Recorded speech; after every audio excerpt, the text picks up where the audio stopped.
So May is Stroke Awareness Month. We've been talking a lot about it. And in order to really help spread more awareness today, we are joined here on Fox 19 by a stroke survivor. So we're talking this morning to Leah Reigert. Is that how you say it? Okay. So tell me a little bit about your story here, because I mean, being a stroke survivor, what a feat, what an accomplishment to be able to be here where you are now. Yes. Tell me though about your story.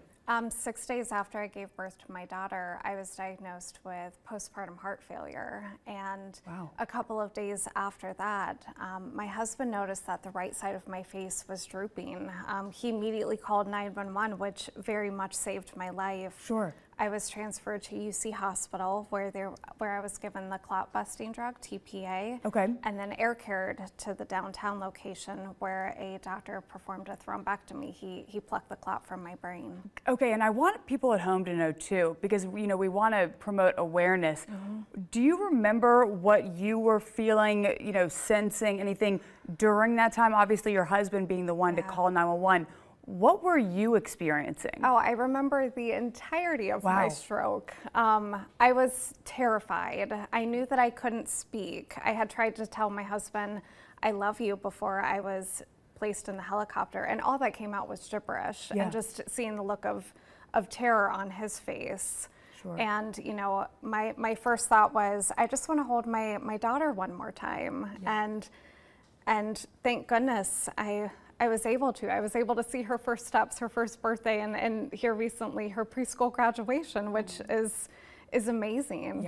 Yeah, and again, and since, kind of in this recovery, I would imagine it's a slow and steady process, right? Yes. Tell me about the years since that day. Yeah, that day, like I said, I couldn't speak. I couldn't even hold a fork with my fingers, and I would have to consciously think to lift my right leg up to walk. Wow. Luckily, I have an amazing village behind me, and even times where I felt this is hopeless, I'm never going to get back to normal, whatever that is. Yeah. My mom, my husband, my in-laws even were like, okay, you have to do the physical therapy, you have to walk, you have to practice using those fine motor movements. Sure. And eventually I was able to. The only deficit I have currently is poor handwriting. So I am the luckiest person on earth. Yeah, and I want people at home to know too, in terms of the acronym, for if you see something in someone else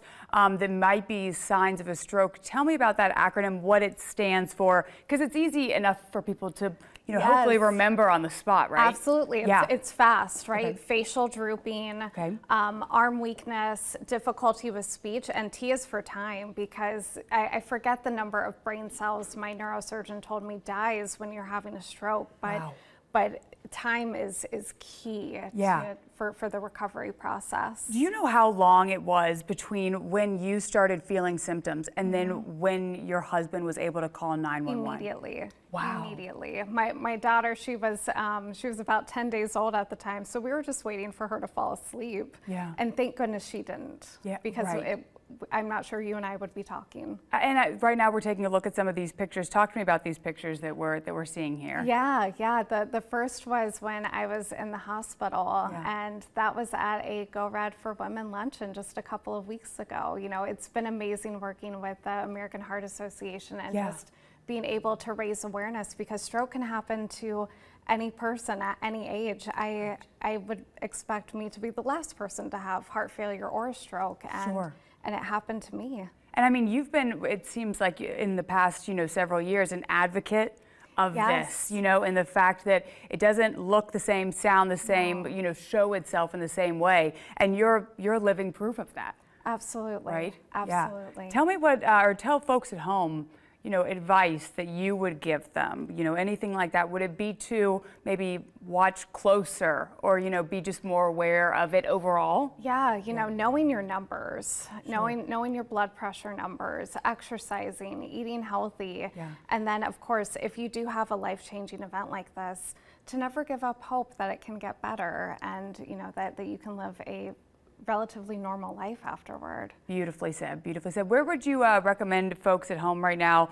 Is there a website or anything like that that they could pivot to? Absolutely. Heart.org has amazing information. Perfect. Well, thank you so much. And again, for sharing your story, incredibly inspirational. And I think, again, it's just such a solid reminder for things that we need to kind of keep in our back pocket as we make our way through. But again, you're a shining example of perseverance. So I appreciate you coming in today and talking with us. Absolutely. Alrighty, it is 10:15 right now. We'll be right back right after this.